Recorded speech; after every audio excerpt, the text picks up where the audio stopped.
Assalamualaikum warahmatullahi wabarakatuh. Anak soli dan soliha, bertemu lagi dengan Ustazah Putri Anjani.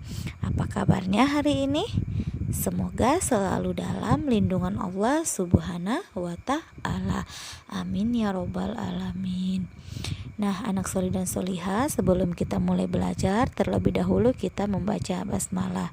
Bismillahirrohmanirrohim. Baik, anak soli dan soliha, sekarang kita akan belajar tentang tematik 2, tema 3, tugasku sehari-hari. Subtema 3, tugasku sebagai umat beragama. Pembelajaran 1, pembelajaran 2, dan pembelajaran 3. Nah, anak soli dan soliha, sekarang kita masuk ke budaya tolong menolong. Perhatikan gambar berikut. Anak soli dan soliha tahu tentang apa yang dilakukan gambar tersebut? Ya, benar, penggalangan bantuan korban bencana alam. Nah, ketika ada seseorang yang terkena bencana, maka kita harus menolong, ya, seperti yang dilakukan oleh Nina, Putu, dan Arina. Mereka berjalan sambil bercerita tentang kegiatan sehari-hari. Mereka terlihat sangat akrab dan saling menghargai satu sama lain. Saat di perjalanan, mereka melihat ada anak yang terjatuh dari sepeda. Mereka kemudian menolong anak tersebut. Nina dan teman-teman membersihkan luka anak itu. Kemudian Nina mengantar anak tersebut ke rumahnya. Jadi, Nina dan teman-teman memiliki sikap yang baik. Mereka mau menolong orang yang lain dengan ikhlas. Budayakan tolong menolong dalam kehidupan. Tolonglah sesama manusia yang membutuhkan. Tingkatkan rasa pedulimu dengan menolong sesama. Jadi, sikap ini sesuai dengan nilai Pancasila kedua, kemanusiaan yang adil dan beradab. Jadi, ketika ada teman yang sedang terkena musibah, maka sebaiknya kita sebagai orang yang beragama Islam harus, sebagai orang yang beragama, sebagai orang yang baik, maka kita harus hendaknya saling tolong menolong. Nah,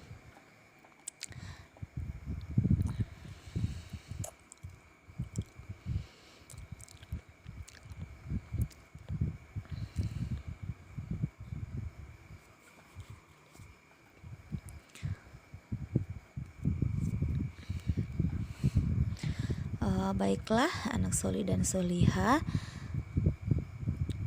kita sebagai manusia harus mau tolong menolong, karena manfaat tolong menolong itu sangat banyak.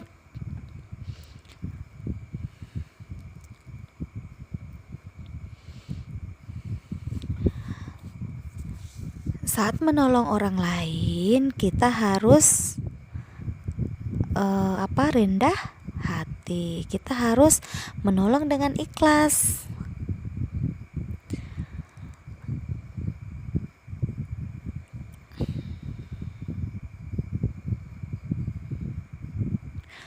Menolong orang lain, kita perlu menolong orang lain, kita tidak perlu mengharapkan imbalan. Kemudian manfaat tolong menolong yang pertama adalah bisa mempererat persatuan dan persaudaraan. Yang kedua, meringankan beban orang. Ya, jadi meringankan beban orang yang kita tolong. Kemudian manfaat yang ketiga adalah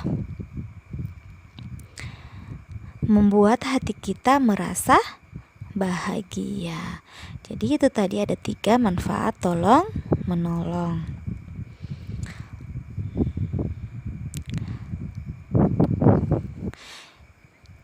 Nah, jadi anak-anak Umi yang ada di Indonesia, jadi anak soleh dan soliha, bagaimana kalian mengucap salam?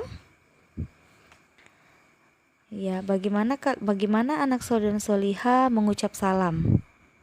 Nah, anak-anak Umi, agama yang ada di Indonesia, yang diakui di Indonesia itu ada 6. Jadi agama yang ada di Indonesia yang diakui itu ada 6. Yang pertama Islam, Kristen, Katolik, Hindu, Buddha, dan Konghucu. Nah, setiap agama itu memiliki salam yang berbeda-beda. Contohnya untuk umat yang beragama Islam, maka dia mengucapkan salamnya adalah Assalamualaikum warahmatullahi wabarakatuh.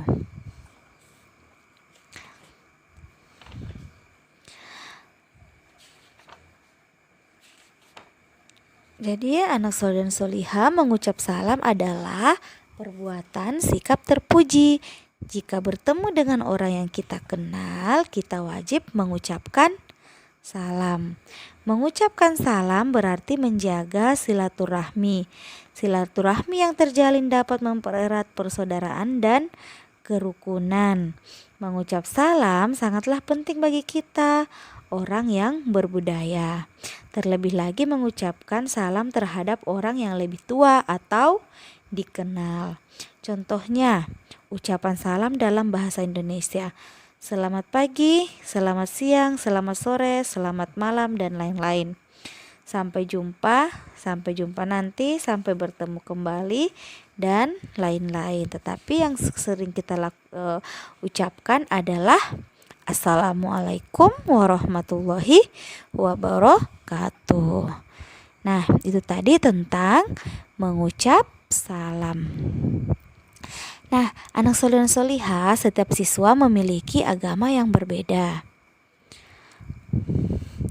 Ada yang memiliki tata cara yang berbeda dalam menjalankan, dan mereka juga memiliki tata cara yang berbeda dalam menjalankan ibadah.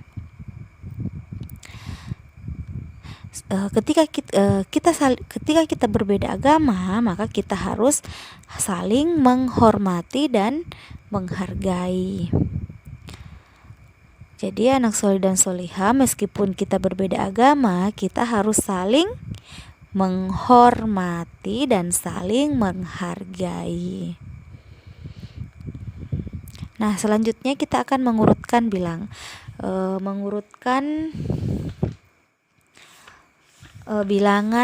ya, mengurutkan bilangan.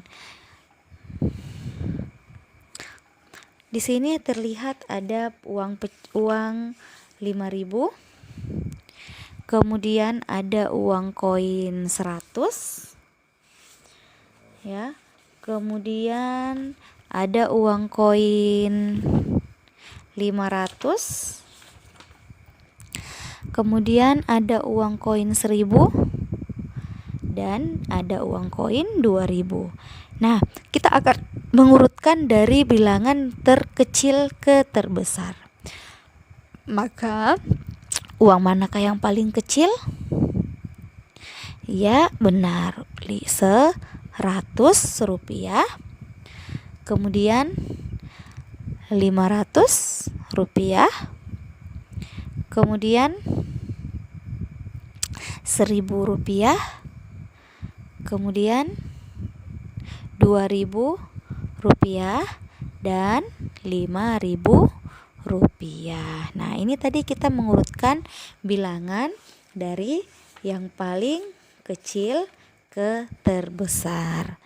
Nah, jadi selanjutnya kita masuk ke nilai mata uang.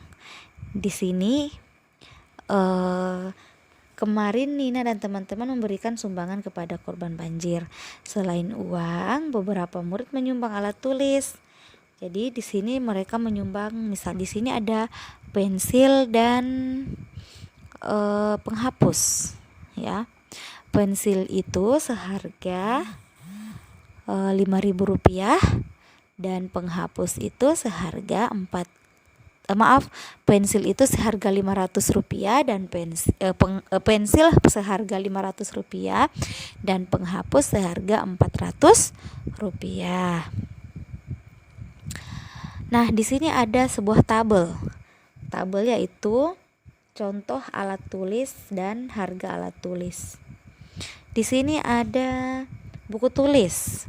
Buku tulis itu seharga Rp5.000 dan pensil pulpen itu seharga Rp2.000 ya, Rp5.000 dan Rp2.000. Nah, ketika kita ingin menyusun atau mengurutkan angka atau harga yang paling murah, yaitu harga Rp2.000 dan Rp5.000 ya. Jadi ketika kita ingin mengurutkan bilangan ke terkecil ke terbesar, ya maka Rp2.000 dan Rp5.000 ya. Seperti itu ya anak solih dan solihah. Nah, sekian